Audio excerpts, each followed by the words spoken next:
verse 5 to 8.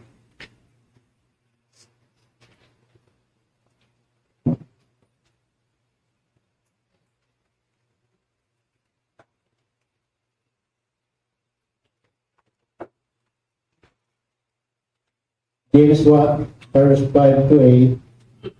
Sabi po dito, subalit ang humihingi dapat manalig at huwag verses pareho. Ngunit kung kulang ang karunungan ng sino man sa inyo, humingi siya sa Diyos at siya'y bibigyan. Sapagkat ang Diyos ay saganang magbigay at di nanunumbat. Subalit ang humihingi dapat manalig, huwag mag-alinlangan. Sapagkat ang nag-aalinlangan ay parang alon sa dagat na tinataboy ng hangin kahit saan. Huwag umasang tatanggap ng anuman mula sa Panginoon ng taong kabago-bago ng pag-iisip. Hindi alam kung ano ang talagang ibig. Sabihin po ang Panginoon sa kanyang salita. Kawain ko na po ang ating pastor Ricky para po sa ating salita. Salamat po, dito ni Ricky. Naubusan na po ng pangalan. Puro na kami Ricky. Okay. Good morning po sa inyong lahat.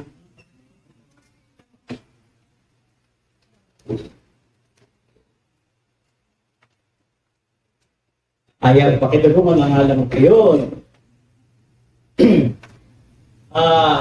Ngunit tayo po ay nasa club ng James. Tagalog ay Santiago. No? Kay Tagalog ang inyong Bible na binabasa. Ay yan po yung makikita. Baka hinahanap nyo yung James sa Bible. Wala yung James sa Bible.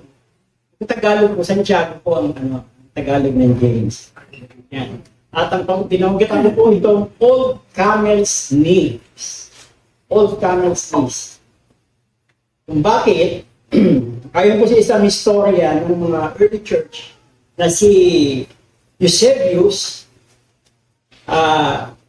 ito daw si James ay malimit pagka hinahanap at nawawala, ay matatagpuan mo siyang nananalangin. At ang posture ng panahon na yun, ang pananalangin ay nakaluhod. No? Sa ngayon, parang bihira na sa atin ang lumuluhod pagka nananalangin. Lumuluhod pa ba kayo pag nananalangin? Siguro, kung yung kama nyo, yung mataas pa. Kasi ngayon, kadalasan, yung kama ngayon, nilalagay nila sa sahig, sisenyo gano'n ng kama. Sabi, gano'n. Kaya ngayon, hindi na naluluhod. Karaniwan, pagka magpipray ka sa umaga, nakaupo pa. Diba? Yun nga, dahil sa kanyang masidhing pananalangin, dahil sa kanyang pagiging makadiyos, at bilang pinuno ng isang iglesia, madalas nga na siya po ay madatag po ang nanalangin para sa humihingi siya ng kapatawaran, humihingi siya ng tulong sa Panginoon. No? Pinagpipray niya yung iglesia, kaya nakadevelop siya ng tuhod na parang sa kamelyo. Ang kamelyo pala, pagka tinignan mo, ay may kayo sa tuhod, matigas, at dahil sa pagkakaluhod. Usually, ang camel, di ba? Kapag sinakyan mo siya, ginamit mo, nagpahinga, laging nakaupo yan, laging nakaluhod. Kaya ganun ang kanyang tuhod. At ganun din ang tuhod ni James. Pagin ninyo, sinisay yung tagyado tuhod. Siguro kung tayo ay pinakanya, siguro yung parang sa chimpanzee. Sa pitang kalyo dahil lagi tayo nakaupo pagka nananalangin. Pero si James ay kaya tinawag siya the Old Camel's Knee.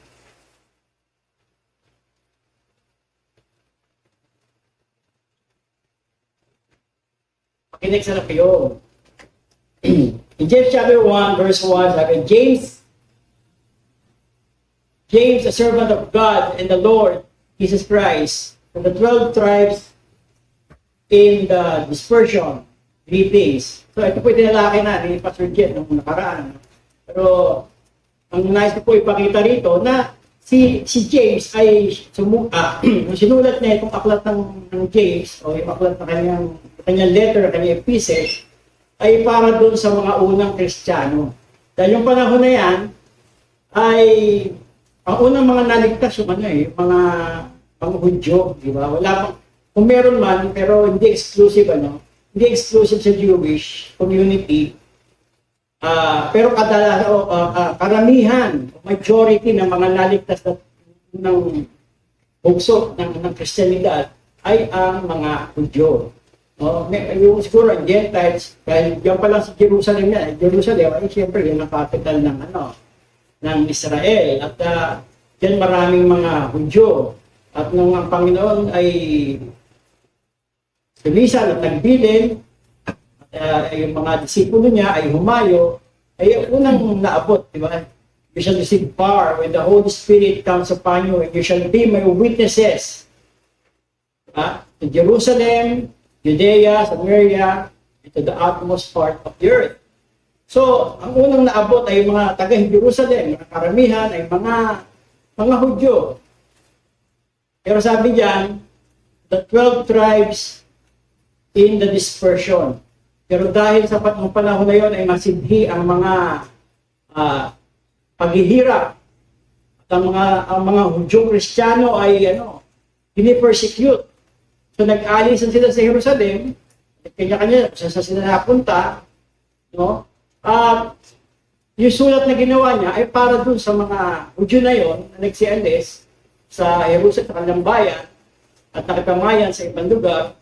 Kaya yung kanyang sulat ay para doon sa kanyang mga kapatiran. At yun nga, dahil nga ito sa mga persecution na dinaranas ng mga unang Kristiyano. Kaya po yung pagkakasulat ng James ay yun ang unang-unang mga epistle na sinulat ng mga apostol.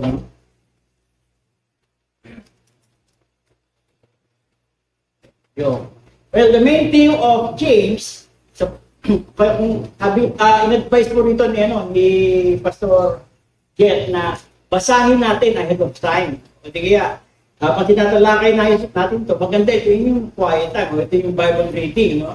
Para po mas nasasakyan natin kung yung ating binabasa at ating pinag-aaralan, mas naiintindihan natin kung ano yung mga sinasabi ni James sa kanyang mga sulat. Ito po lang trials and temptations. No? Sino ba rito hindi nasusubok? Sino ba rito hindi natutokso? No? Sino ba rito hindi dumadaan dyan? Faith and deeds. Sino ba rito yung nagkukulang ng pananampalataya? O kailangan ng pananampalataya? At kung paano mo ito ginagawa? Yung ating bilang mga Kristiyano, paano ba tayo magsalita? Paano tayo magpag-usap? Paano tayo sumatol? Paano tayo makibagay sa ating mga kapwa mananampalataya? Hindi man sa kapwa mo mananampalataya, sa labas, kasi yung pinagkatrabaho, kung bansa ka napunta, kung saan lugar ka napunta, kung saan yung mundong iyong ginagalawan. At dito rin, pinag-usapan ang wisdom, yung karunungan, at din ang panalangin. So, basically, ang tema po ng aklat ng Santiago o ng James ay Christian living. Kung paano mamuhay ang bawat mananampalataya. So, yun po pinakamaganda siguro unang gawin natin. Basahin natin yung book of James. Lalo na pagka mayroon pang mga pinagdidesisyonan dahil nandiyan yung wisdom, di ba? Kailangan mo ng panalangin. Mababasa mo yan dyan. At yan po yun, isa sa ating mga tatalakayin sa araw na ito. James, in Hebrew is Jacob o Jacob, no? Yung po talagang meaning ng pangalan niya sa, di ba, meron namang Old Testament na karakter. Si Jacob, anak siya ni Abraham, yung inalay. Ay, hindi, si Israel pala yun. Si Jacob, naging Israel siya. So, anak siya ni Isaac. Just sa ating mga forefathers sa pananampalataya. At yun ang kanyang tunay na meaning ng pangalan ng Hebrew. And this book of James is written around AD 40. So isa sa pinakaunang epistle na nasulat. Una pa sa Matthew. Kung ilalagay mo yung James chronologically, ilalagay mo siya, dapat nandun siya sa unahan. Dahil mas nauna pa siya naisulat. Maging sa mga gawa, sa mga sulat ni Pablo, ay mas nauna pa siya ng at least mga 2 taon. Sa Book of Galatians, sa Book of Romans, mas nauna itong Book of James. Dahil nga, di ba, sinulat ito para sa mga unang Kristiyano. And it is also considered as a proverb of the New Testament. Pag binabasa po ninyo ang Book of James, medyo malilito kayo. No? Kasi, ito, pinag-uusapan, trial and temptation, mamaya tumalon sa wisdom. Tapos tumalon sa after ilang talata, tumalon sa trial, bumalik sa temptation, bumalik sa wisdom, bumalik sa understanding. So, kayo ba nabasa nyo ba yung nabasa nyo ba yung Proverbs? Di ba ganun siya pagka binabasa mo?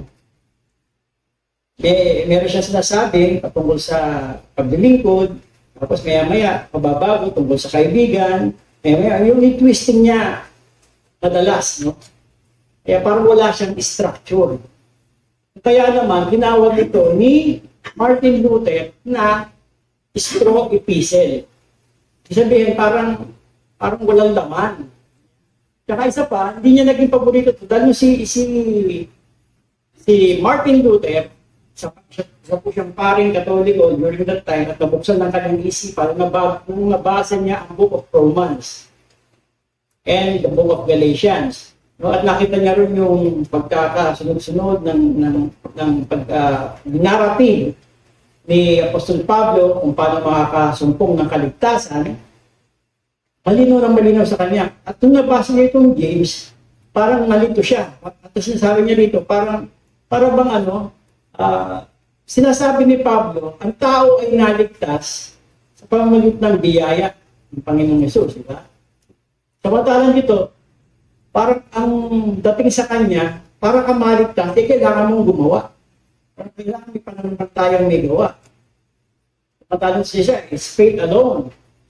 Why here? Faith without work is dead. Sabi niya, So, siguro during that time, maski na mga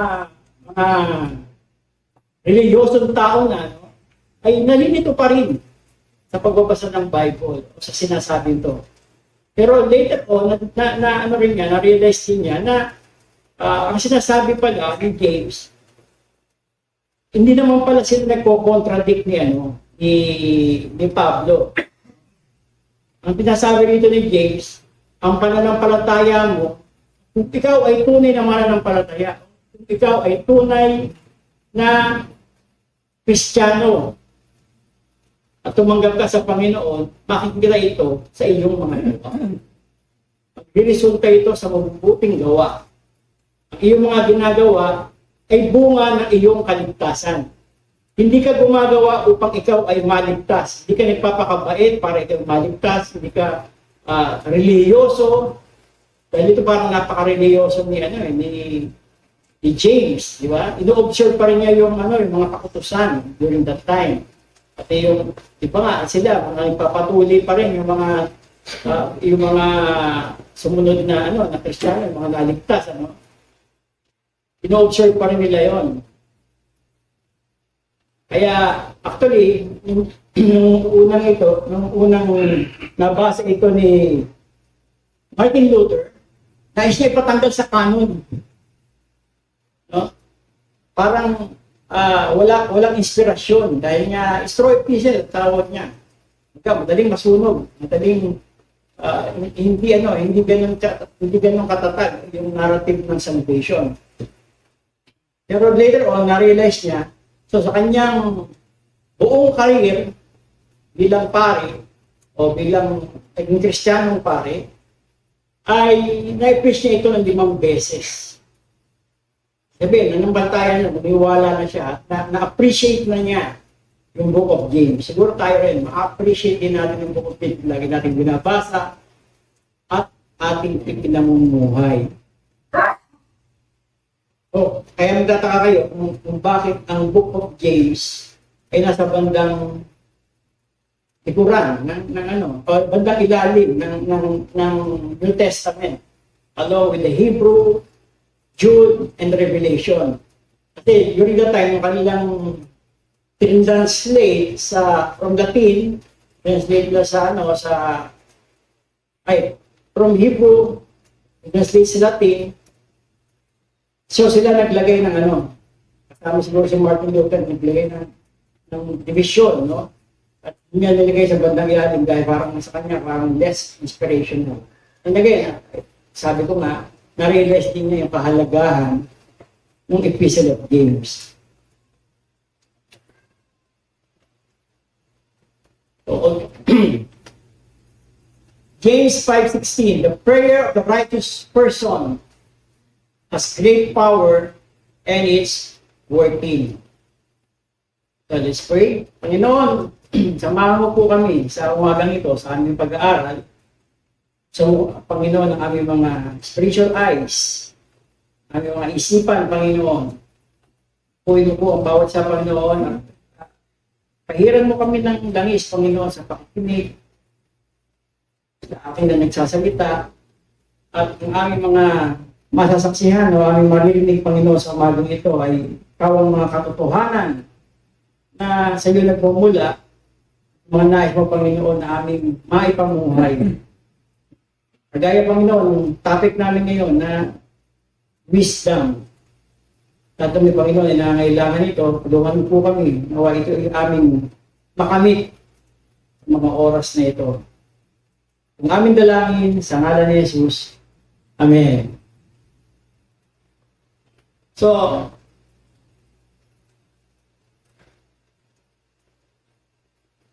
ay talaga yun sa akin. Yun.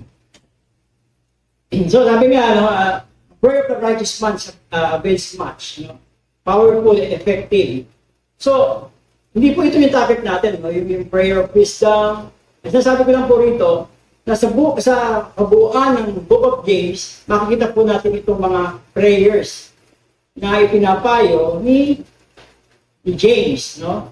Prayer of faith, makikita mo sa James 5:14-15, prayer of confession and intercession, si James 5:16, prayer of wisdom, na siya po ating topic ngayon, ay yung binasa natin kanina. Okay, if any of you lack of wisdom, let him ask God. Diba ito na po? Picturean nyo na lang, okay.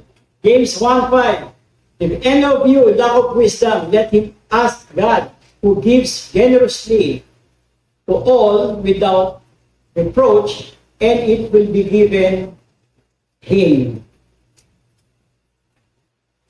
Tanong, kailan ka humihingi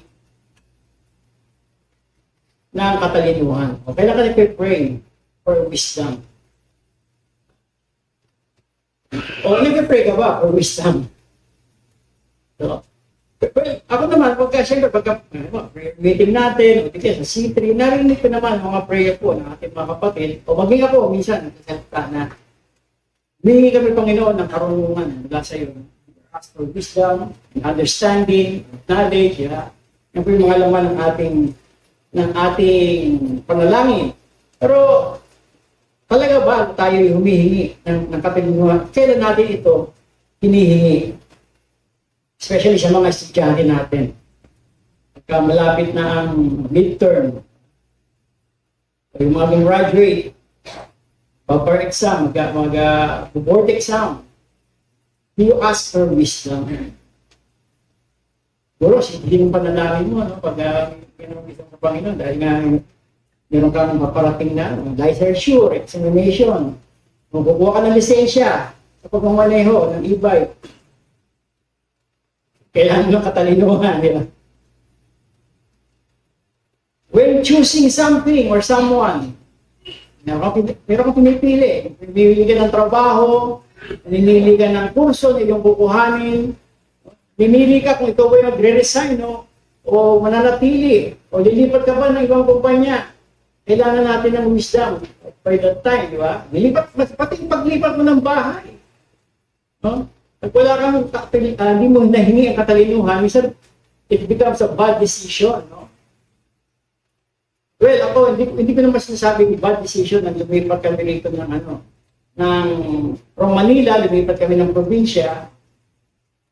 Pero ang hirap, di ba?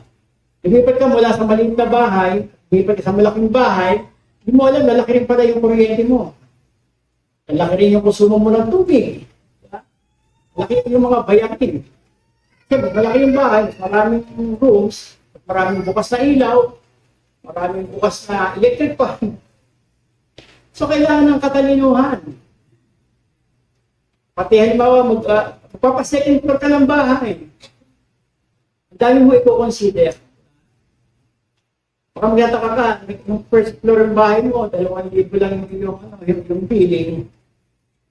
May pag-second floor ka, doble rin ang konsumo mo, kuryente at sa tubig. Kung pili mo ng career, di ba?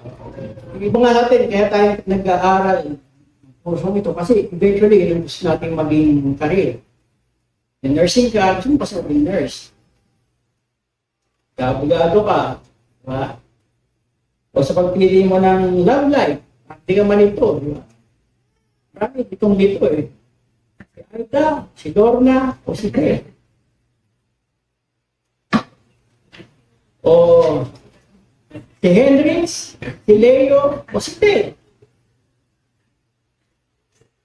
Nalilito. At kung hindi magkakamali ka ng desisyon ay darating ka sa pagsisisi. Kaya ni Anton Casero, di ba? Ang pagsisisi nga naman, laging sada akong buli. Kung may babalik ko lang, hindi natin alam kasi. Dahil hindi natin hawak ako ng panahon. Sana bukas pa ang kahapon. Kapag ikay nangangailangan, usually, anong kailangan natin? Oras. Wala akong time eh. Lahat matangin mo sa pag-anak. Pagka nayayaya ka, sorry, wala akong time. Actually, wala akong pera, di ba? Tapos, nung araw may kaibigan ako, at nasa malaki kami simbahan, nakita ko siya nakatayo sa exit ng sa pintuan ng church. Eh, naglalabasan na yung mga tao. Tapos na yung service. Ano ginagawa mo dyan? Hanap ko kung sino pwede ko mautangan dito sa mga lumalabas sa simbahan. So, maabot sa gano'n, di ba? Nahanap ko si pastor. Sabi, madaling lapitan. Pero parang mahirap hanapin.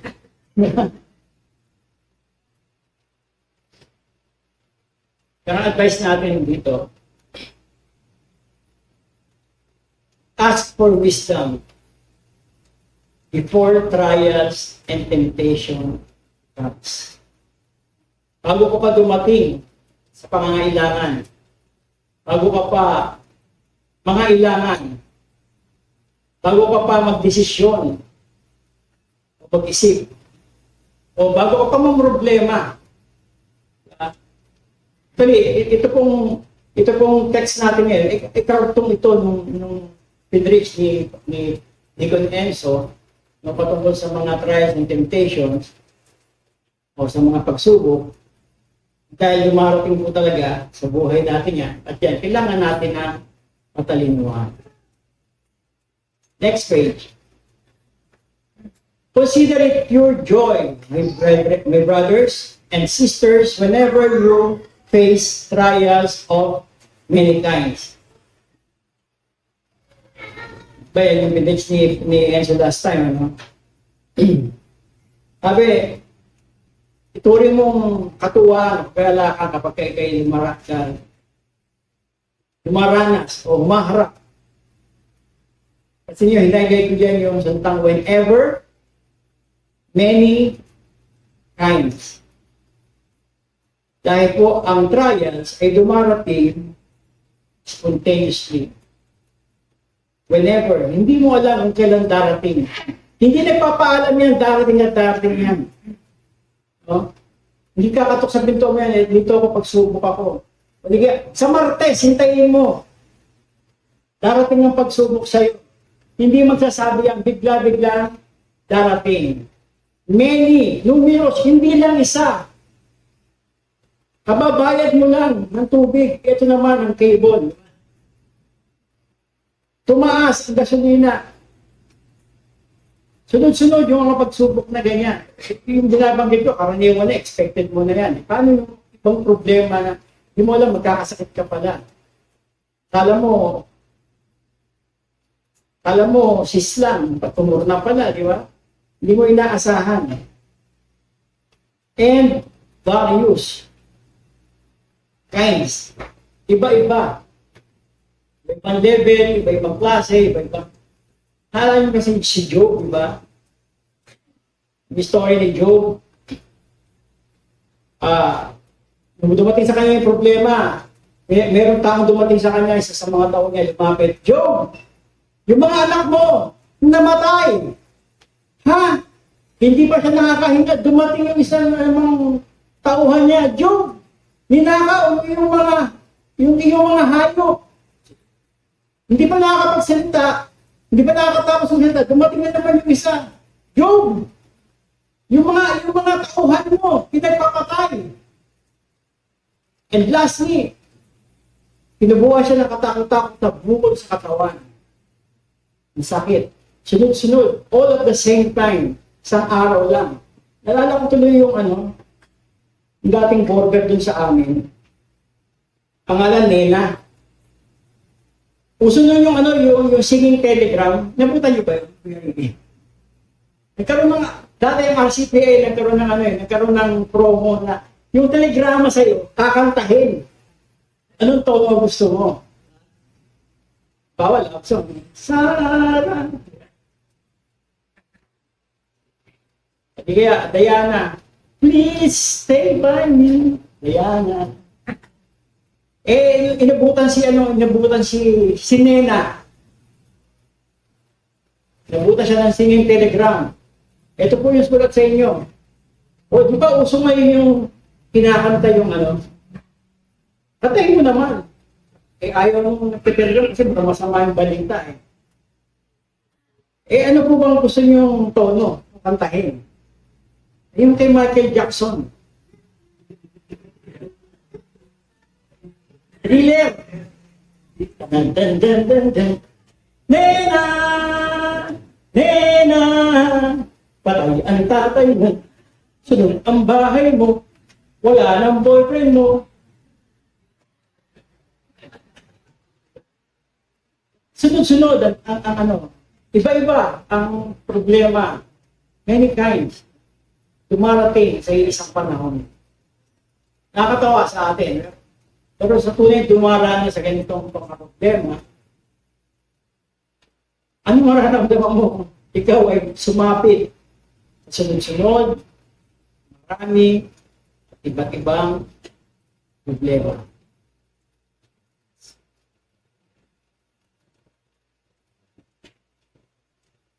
By God's grace,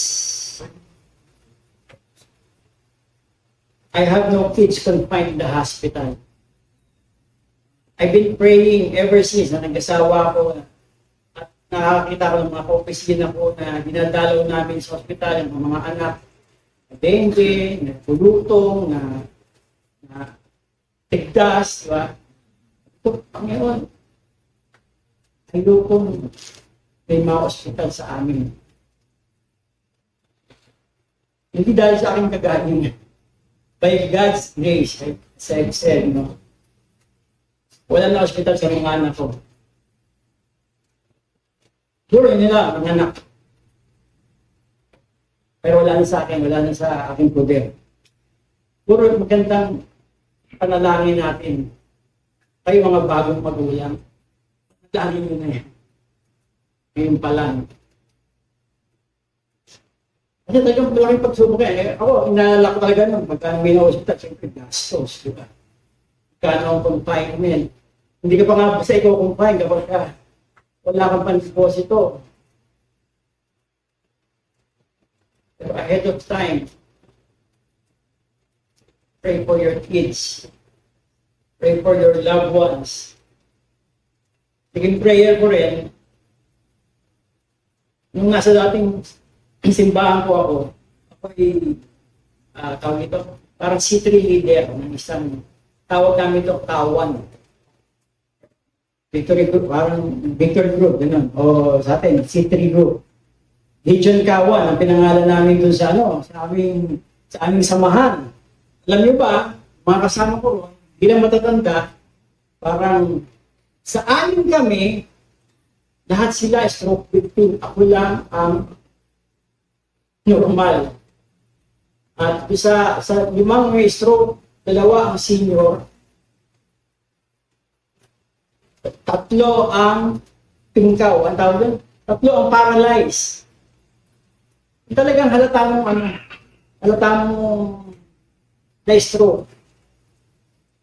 So, habang pinamumunuan ko yung na yun, sabi ko, Panginoon, huwag kang masana ako sumapit sa ganong kalagayan. Hindi ko sinasabing magaling ako, hindi ko sinasabing malakas ako sa Panginoon. Pero, siguro may katalinuhan naman, may karunungan naman kung hihingin mo sa Panginoon, huwag kang sumapit sa ganong kalagayan.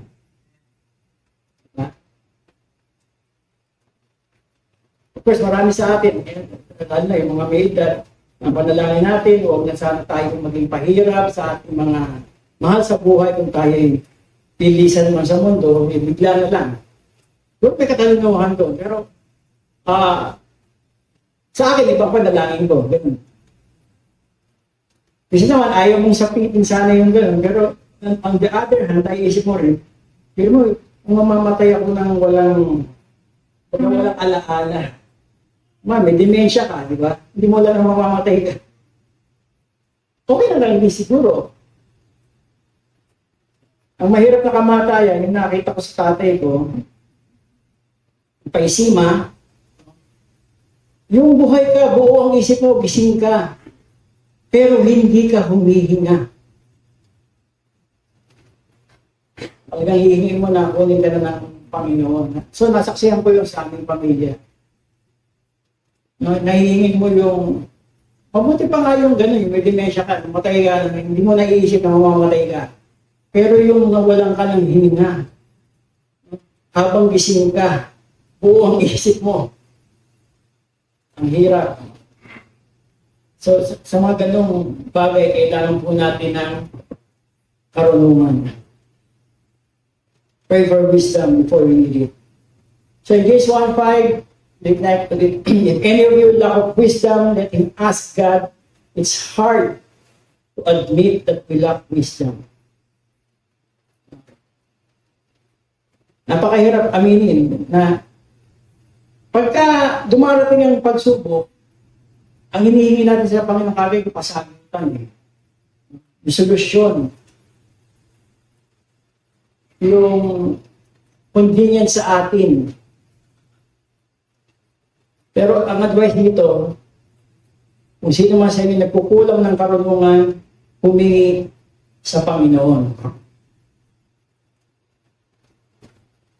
Minsan, hindi natin matanggap na kulang ka sa karunungan. Parang pag sinabing kulang ka sa karunungan, parang ang bobo ko naman. Ang hina naman ng bukote ko. Utak ko nasa tuhod. Ganun minsan ang pakiramdam natin at ayaw natin masabi na ganun tayo. So, aminin natin na kailangan natin ng karunungan, humingi tayo sa Panginoon. Proverbs 9, verse 10. The fear of the Lord is the beginning of wisdom, and the knowledge of the Holy One is understanding. Ang banal na pagkatakot sa Panginoon ay pasimula ng karunungan. Sabihin, magkaroon ka ng banal na pagkatakot sa Panginoon. Hindi matakot ka tayo, hindi na balo. Paparusahan ako.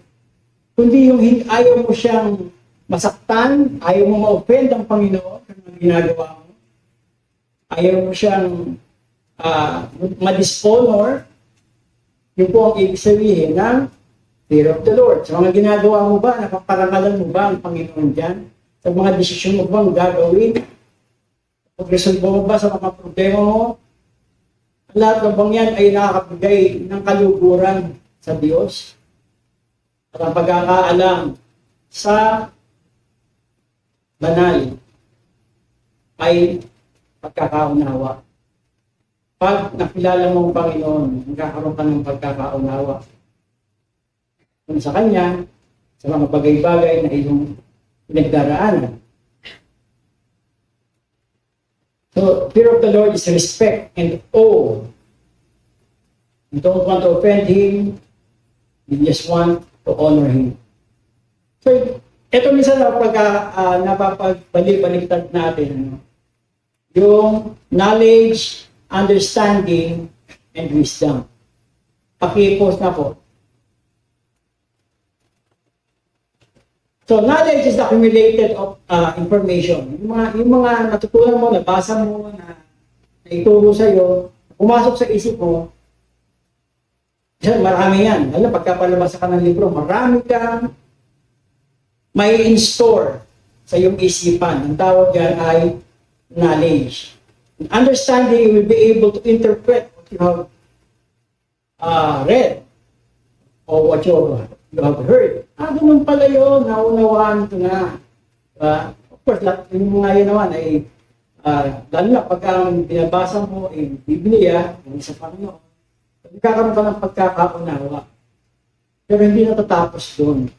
Kung ito ay hindi mo i-apply sa buhay mo, hindi siya magiging karunungan.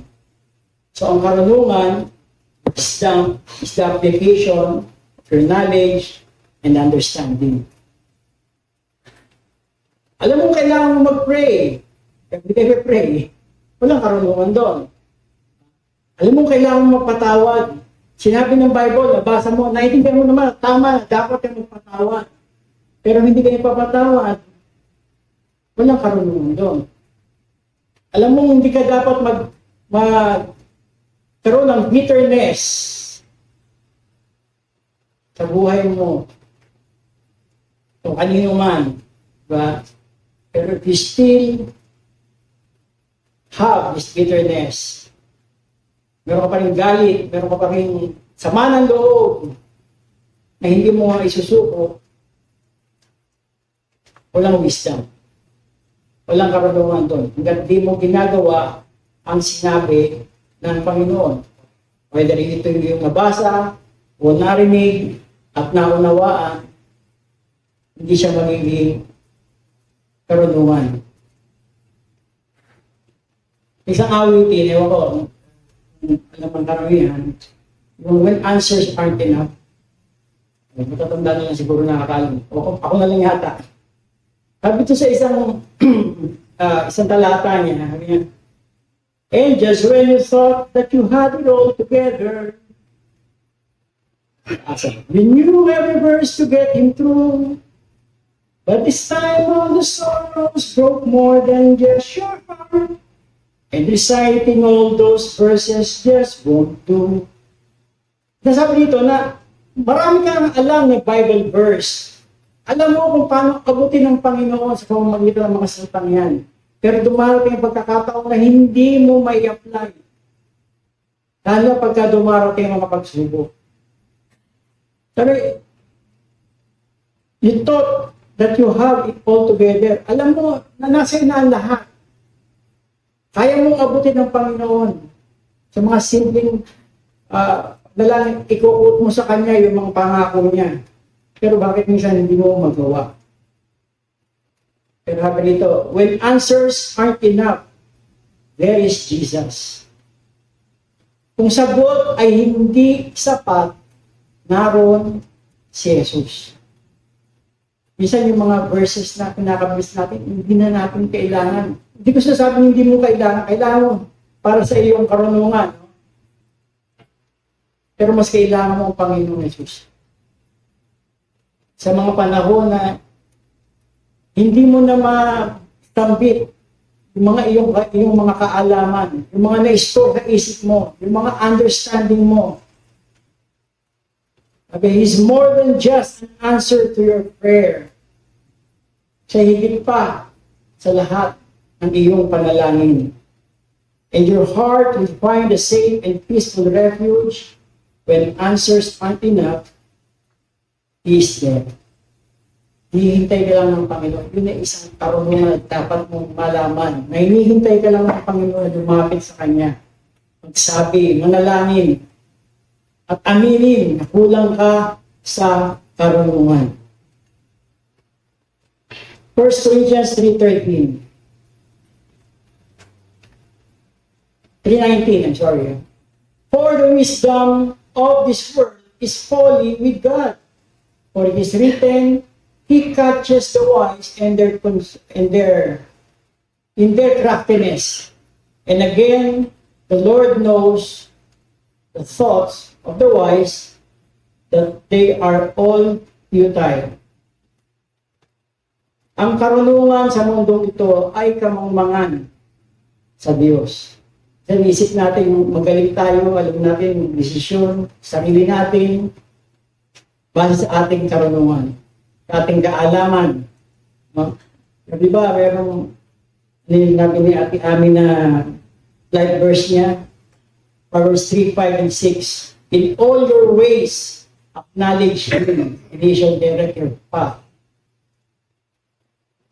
Sabi nito, ang karunungan ng mundo, o yung binibigay sa atin ng mundo, ay kamangmangan sa harap ng Diyos. Dahil nasulat, He catches the wise in their craftiness. Nahuhuli niya na itong mga marurunong na to sa kanilang mga kapalaluan, sa kanilang mga katusuhan. Isa nagmamarunong tayo dahil tuso lang tayo, di ba? Wise. Pag nakakalaman ka, akala mo wise ka na, di ba?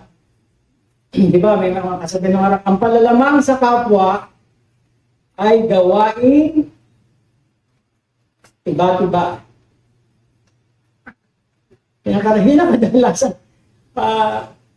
Sa mundo, yan ang yan ang kasabihan. Well, ang totoo, gawain masama. Palalamang sa kapwa ay gawain masama. Minsan, naging wise tayo pag gusto nating makalamang sa ating kapwa. Ito, mas maganda, basahin natin sa Tagalog. Ngunit, kung ang naghahari sa inyong puso ay inggit, ito mga basahin, ay inggit at makasariling hangarin, huwag ninyo siyang ipagmalaki at huwag ninyong ikaila ang katotohanan. Ang ganyang karunungan ay hindi galing sa langit, kundi makalupa, makalaman at mula sa demonyo. Sapagkat saan man naghahari ang inggit at makasariling hangarin, naghahari rin doon ang kaguluhan at lahat ng uri ng masamang gawa. So, kailangan po bang explain? Siyasatin natin ang ating mga desisyon, no? Mga gagawing desisyon. Kung nandyan yung inggit, nandyan ang makasariling hangarin, hindi ito karunungan mula sa langit. Ayun, makalaman sa mundo, galing sa demonyo. Hindi po ako may sabi niyan. Makalupa. Sapagkat saan man naghahari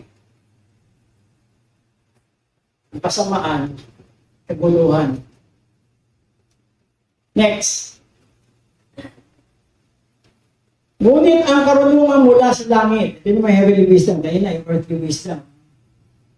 Una sa lahat ay malinis, mapayapa, maamo, mapagbigay, puno ng awa, masaganang namumunga ng mabubuting gawa. Hindi nagtatangi at hindi nagkukunwari. So whenever you make a decision, whether it's a corporate decision, no, or family decision, or individual decision, ito po yung gawin yung pamantayan. Gawin niya yung ating gauge Malinis ba to? Payapa ba? Maamo? Makagawa ba ng mabubuting bagay? Hindi ba ako nagkukunwari o nagtatangi? Walang meron ba ako tinatangi? Patas ba? Walang kinikilingan? Servisyon totoo lang? Ha? So that's the heavenly wisdom. Next. God is a wisdom giver. Panginoon ang siya nagbibigay sa atin ng karunungan. Gave it generously. Lahat ng issue, finances, love life, kalusugan, mga gagawin desisyon, no? If any of you, like of sabi, God who gives generously, who without reproach, hindi siya nanunumbat, hindi niya sabihin, kami binigay mo lang siya ng karunungan ng isang araw, ano ginawa mo? Bakit palpakan na naman? So, ang tendency mo, hindi ka nahihingi sa Panginoon. Eh, Lord, pumalpak na naman ako sa desisyon ko una eh. Diba? Pero ang Panginoon na hindi ganon. Humingi ka. And it will be given. Surely, pagkakaloon ng Panginoon, yung hinihingi mong karunungan. Proverbs 2, verse 6. Just listen to him. No? For the Lord gives wisdom, and his mouth comes knowledge and understanding. Proverbs 1, verse 7. The fear of the Lord is the beginning of knowledge, and fools despise wisdom and instruction. Pagka hindi ka nakikinig sa Panginoon, tawag sa'yo ay hangal, fool, di ba? Yung fool, yung nasabi rito fool, ay hindi lang kulang sa karunungan. Kundi ito ay talaga may mga moral deficit persons. Yung mga taong wala nga sa moralidad. He is considered fool. Pero may nalala akong verse sa Proverbs, hindi ko sinunod dito, Proverbs 20:29 yata yung do you see a man speak in haste? There is more hope for a fool than him. Nakakita ka na ba ng mga taong napakabilis magsalita? Sabihin, madaling sumagot, madaling magsabi, madaling magalit, madaling mag-desisyon sa pamagitan ng kanyang mga salita. Mas mayroon pang pag-asa sa mga hangal kaysa sa kanya. Kaya minsan yung salita po natin, bago tayo magsalita, hinahat mo karunungan sa Panginoon. Kaya minsan nakakasakot tayo pag direct na tayo sa salita. Yung biglang reaction ba? There's more hope for a fool than him. Moving on, wisdom seeker must be a believer. Ito tayo sa pangatlo. Third point. But when you ask, you must believe and not doubt, because the one who doubts is like a wave of the sea, blown and tossed by the wind. Pagka humihingi ka, panampalatayaan mo, hinihingi mo, di ba? Paniwalaan mo ang Panginoon. Ibig sabihin lang yan, you ask in faith. Hinihingi mo sa pananampalataya. Sabi ba kanya, do not lean on your own understanding. Nung una po ako natuto ng prayer and fasting, of course, sa dating church, siyempre material lang yung aking laging hinihingi. Tagang, I'm dying inside to buy a car. Pero siyempre, wala kang pambili, wala kang kapasidad, maski umutang ka, na hindi mo kaya. Pero siyempre, maniniwala ka, mananampalataya ka. So, yun lang, kayo ba pagka prayer and fasting, gano'n kayo nilalagay na doon sa sinusulat natin, mga prayer items, diba? Gusto magkaroon nito, of course ako, puro material, di ba? Pero minsan, yung panalangin mo, ito rin yung bumabalik.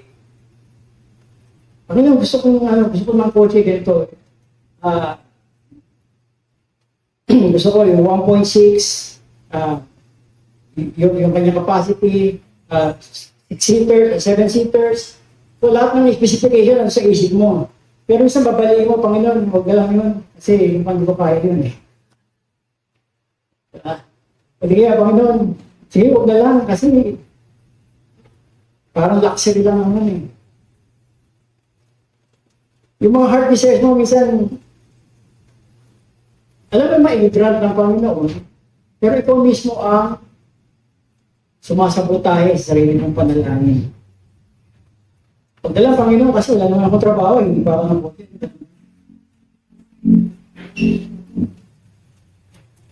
So, hindi tayo naniniwala. You are blown and tossed in the wind, by the wind.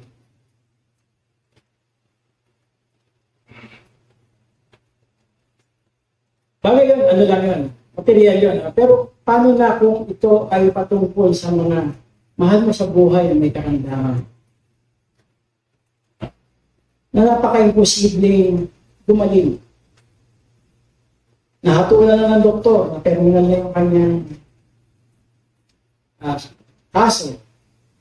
Isang istorya, next line, Mark 9:23-24. May isa pong istorya kung saan ang Panginoong Yesus nakita niya kaguluhan sa taong na kanyang pinuntahan, no? At actually, sa kanyang bayan niyan, may lumapit sa kanyang isang ama, bitbit ang kanyang anak na inaalihan ng demonyo. Niya, Panginoon, pagalingin po ninyo yung aking anak. Kasi yung mga disciple mo, nilapit ko sa kanila, hindi nila napagaling. Disipulo na yun ang Panginoon. Sabi ng Panginoon, sabi niya dito sa kanyang kausap, sa tatay, sabi niya, kaya mo bang pagalingin yung anak ko? Sabi ni Jesus, if you can, kaya mo ba? Sabi niya, everything is possible for one who believes. Imposible lahat ng bagay sa taong sumasampalataya. Kaya ko ba? Kaya ba ng Lord na napagalingin yan? Kaya ba na napagalingin yung anak mong may sakit? O tatay mo na may sakit? Sino mo may sakit sa inyo? O hindi na sakit, ano bang problema? No? Immediately, the boy's father said, I do believe. Help me overcome my unbelief. Sumasampalataya ako, Panginoon. Tulungan mo ako na malampasan ko aking kawalan ng pananampalataya. Have you prayed like this? Lumapit na ba sa Panginoon? Panginoon, I'm sorry, kinukulang ako ng pananampalataya. Pero sumasampalataya ako sa iyo. Pero pinagaling ng Panginoon yung bata. Diba?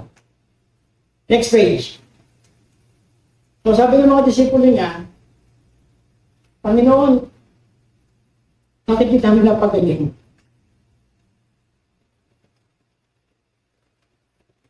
So mga disipulo na ng Panginoon. Sabi niya, this kind can come out only by prayer and fasting. So, yung ginawa natin prayer and fasting, may karunungan kaya? Tutugunin kaya ng Panginoon ang ating mga hinihiling, ating mga pinapanalangin, yung ating mga desperate prayers. Meron ka bang mga mahal sa buhay na may sakit? O drug dependent? Pasaway, alipin ng bisyo, ay nakabang rebelde, o may tatay ka rebelde. Everything is possible to those who believe. Last point.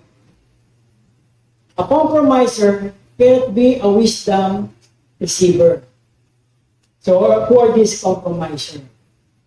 The person should not expect to receive anything from the Lord. Such a person is double-minded and unstable in all they do. So yung compromiser, siya yung double-minded. Yung double-minded, hindi lang yung dadalawang isip. Eh. Hindi lang yung nag-aalinlangan ka. Actually, double-minded is a compromiser. So, let's see. Next page. Double-minded. In the original Greek, the word literally means two-soul. Dalawang kaluluwa. Diba? Dalawang puso, diba? Sana dalawa ang puso ko. Sana dalawa ang kaluluwa ko.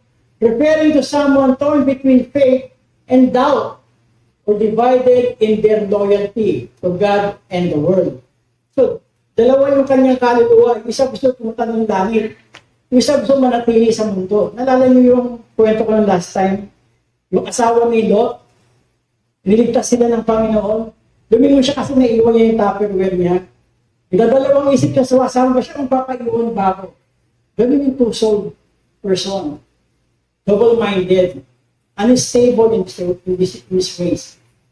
In original Greek language is disuchos, silent P, disuchos, disukos, kasi galing siya sa salitang dis and psyche.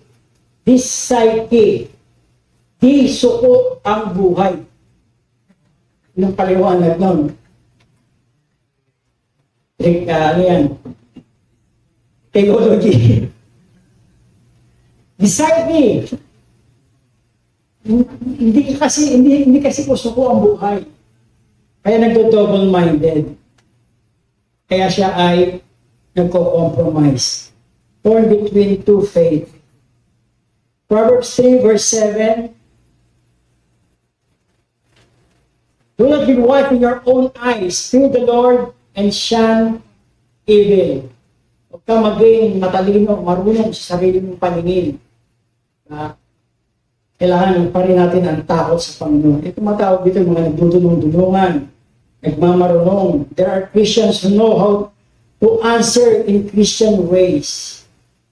Isa dahil sa tanda na natin pagiging Kristiyano, pagka nasisita tayo, o di kaya tayo napapagsabihan, o di kaya natatanong, no? Ba't ka na Sunday? Alam mo natin yung sasagot na in a Christian way. Kumusta ka? Bakit mawawala ka? Okay naman ako sa biyaya ng Panginoon, medyo struggle lang. God willing, makaka-overcome din. Overcome ko din to. Just pray for me. Hindi naman ako nakakalimot sa Kanya. Alam natin sumagot. Paano sasabihin? Sa kaparaanan na para tayong matalino sa Panginoon. James 4:8 is the answer to you, wise people. Draw near to God, and He will draw near to you. Cleanse your hands, you sinners, and purify your hearts, you double-minded.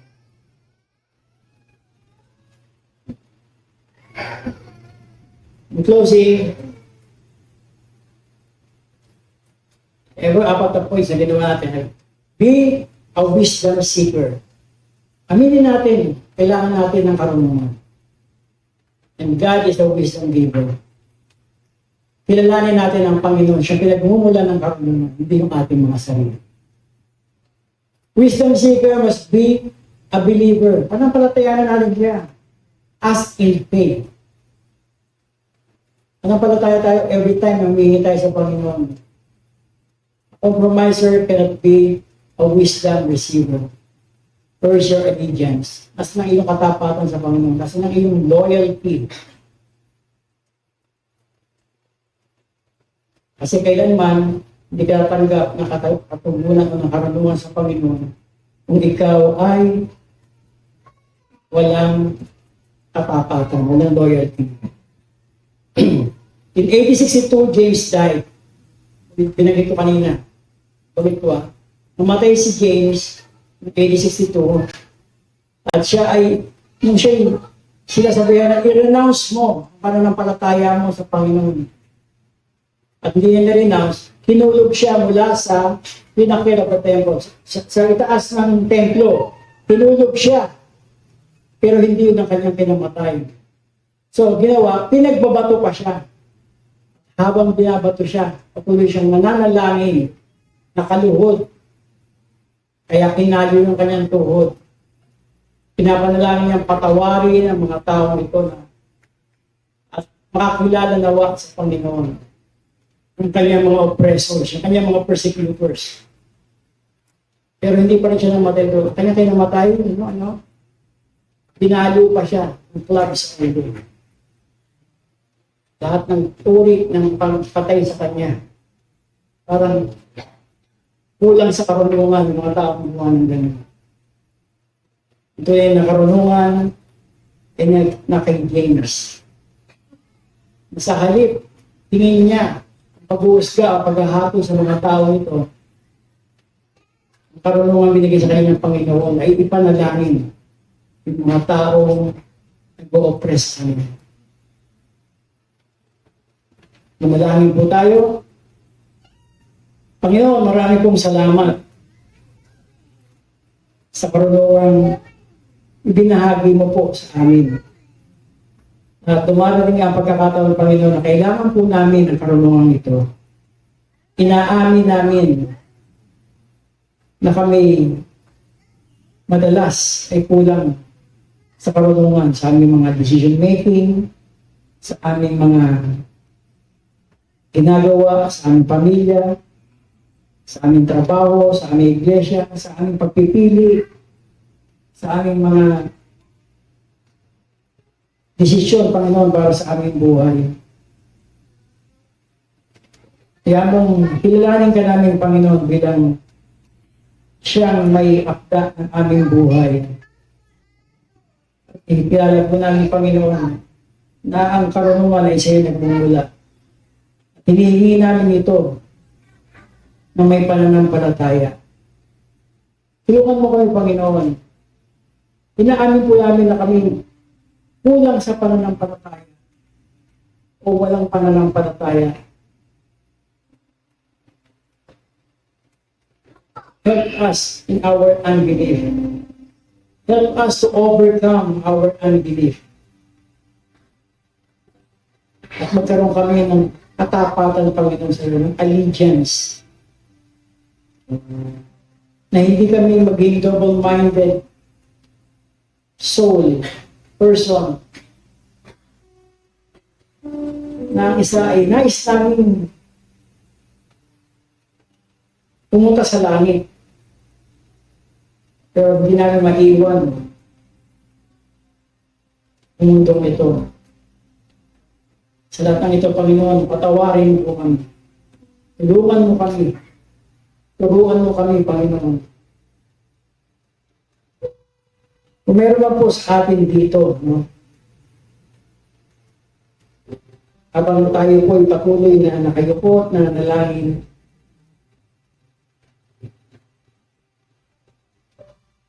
hindi ko na lang po yung mga kapatiran na ngayon ay mayroon kayong mga kailangan pag-desisyonan. Ngayon ay mayroon kayong mga hinaharap na kailangan pag-desisyonan.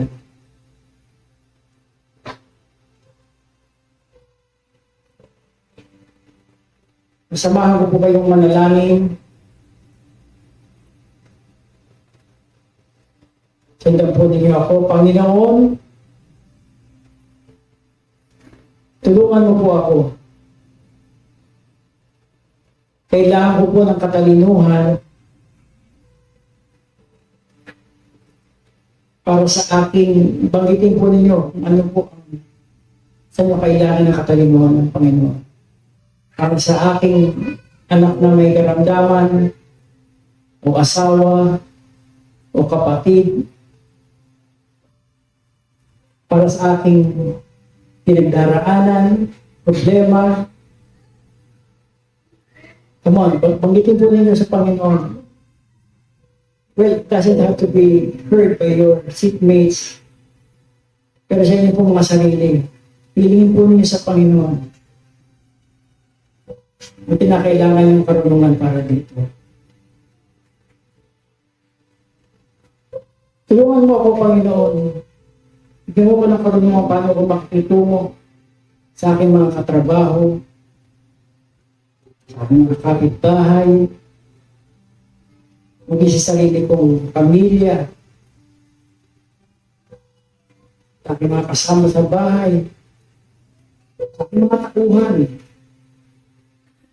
sa aking mga kapatiran sa iglesia. Lord,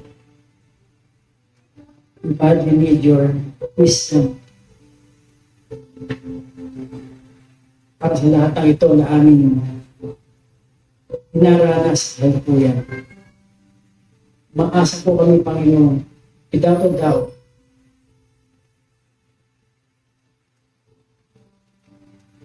ipagkakalagay po sa aming Panginoon ang mga tamang gagawin, tamang sasabihin, tamang iisipin, magkaroon ng tamang puso. Maraming pong salamat, Panginoon, sa iyong kabutihan. At kung aming dalangin sa ngalan ni Jesus. Amen.